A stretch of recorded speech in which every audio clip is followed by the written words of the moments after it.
ایک دن سرکار نے فرمایا، حضرت انس بن مالک کہتے ہیں حضور نے فرمایا بھی سارا دن نہ بیٹھے رہا کرو، وقفے سے ملا کرو، وقفے سے محبت بڑھتی ہے، وقفے سے ملا کرو محبت بڑھتی ہے۔ کہتے ہیں حضرت ابو بکر صدیق بھی قریب بیٹھے تھے، وہ بھی سن رہے تھے۔ ظہر سے پہلے بات ہوئی تو حضرت صدیق اکبر ظہر میں آئے، نماز پڑھی اور چلے گئے، عصر میں آئے، نماز پڑھی اور چلے گئے، مغرب میں آئے، نماز پڑھی اور حضرت انس بن مالک کہتے ہیں ظہر کے بعد بھی حضور نے پوچھا ابو بکر نہیں آئے؟ دیکھ بھی لیا ہے، آئے بھی ہیں، لیکن فرمایا وہ تو نماز میں آیا تھا نا، ادھر نہیں آیا۔ عصر کے بعد پھر پوچھا ابو بکر نہیں آئے؟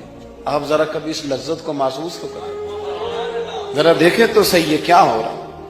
تیسری دفعہ مغرب کے بعد پوچھا انس یار ابو بکر نہیں آیا؟ تو حضرت انس بن مالک کہتے ہیں میں خادم تھا، قریب رہتا تھا، میں دوڑا گیا ابو بکر کے دروازے پہ دستک دی، میں نے کہا کیا کرتے ہو؟ حضور نے 3 دفعہ پوچھ لیا آئے نہیں؟ کہتے صدیق اکبر دوڑے آئے، حاضر خدمت ہوئے، حضور حکم ہو۔ کہا یار تو سارا دن میرے پاس بیٹھا ہی نہیں، تو آیا ہی نہیں، تو نظر ہی نہیں آیا۔ عرض کی حضور آپ نے تو فرمایا تھا وقفے سے ملا کرو محبت بڑھتی ہے۔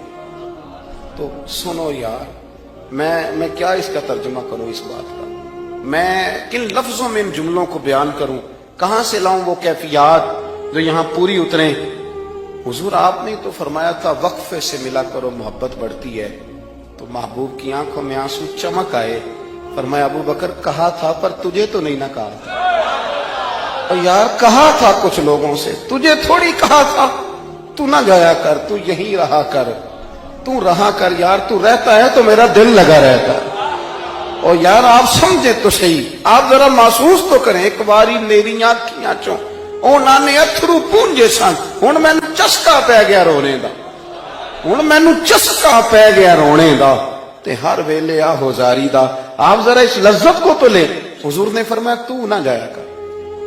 آپ دیکھیں نا، میں آپ نے بات سنی ہوئی ہے، صرف اشارہ دینا ہے۔ حضرت صدیق اکبر نے یہ نہیں کہا تھا کہ لے جانا اور میری بڑی مقام ہے، حضور تمہیں پتہ ہے میرے بارے میں کیا کیا کہا کرتے تھے، مجھے گنبد میں دفن کر دینا، یہ نہیں کہا۔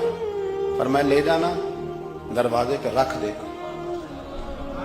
اگر دروازہ کھول دے، انہوں نے خالی دروازہ کھولنے کی بات کی تھی، تفسیر کبیر ساری پڑھ لینا، اگر دروازہ کھول جائے تو دفن کرنا، ورنہ جنت البقیع میں۔ فرمایا میں اس پہ بھی راضی ہوں، جنت البقیع میں دفن کر دینا۔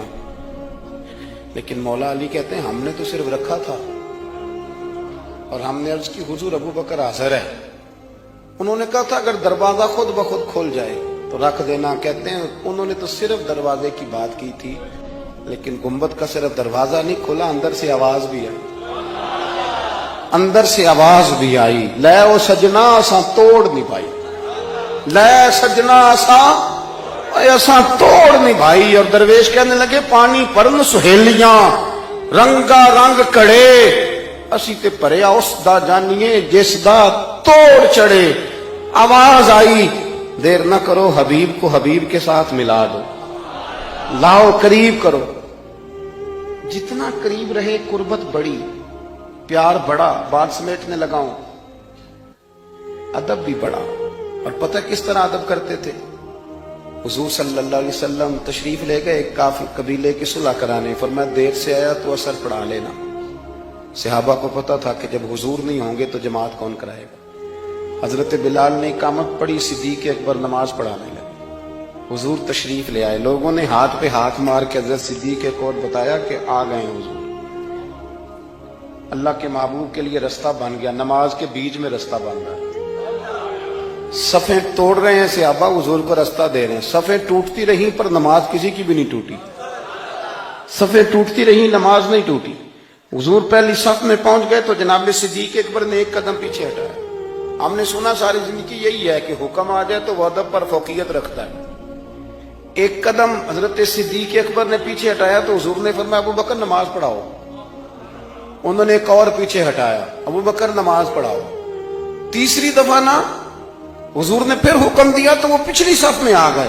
وہ دور بیٹھے تھے خواجہ غلام فرید، وہ کوٹ مٹھن میں، کہنے لگے نماز پڑھا کہ میں تین وال ویکھاں، نماز پڑھا کہ میں تین وال ویکھاں، مینوں کعبہ بھول گیا، بھول گئیاں نی سب سوم صلاتاں اکو یار دا فکر پہ آئی نماز پڑھا کہ میں تیں ول دیکھا اور اقبال کہنے لگے اذان تو ازل سے تیرے عشق کا ترانہ بنی اور یہ نماز تو اس کے نظارے کا ایک بہانہ بنی نماز پڑھا کہ میں تیں ول دیکھا انتقابہ بھول گیا نبی پاک صلی اللہ علیہ وسلم اگلی صف میں کھڑے ہوئے مصلی پہ جماعت کرائی نماز کے بعد حضور نے نا مسکرا کے پوچھا ابو بکر میں نے 3 دفعہ کہا تھا کیوں نہیں نماز پڑھائی پھر بھی لفظ کوئی نہیں جملہ کوئی نہیں اتحیات کی حالت میں بیٹھے تھے تو ہاتھ باندھ دیا کیا جملے کہے کیا شان ہے کہنے لگے حضور اب ابو قحافہ کے بیٹے کی اتنی جرت بھی نہیں کہ مدینے والے رسول کو جماعت کرائے اتنا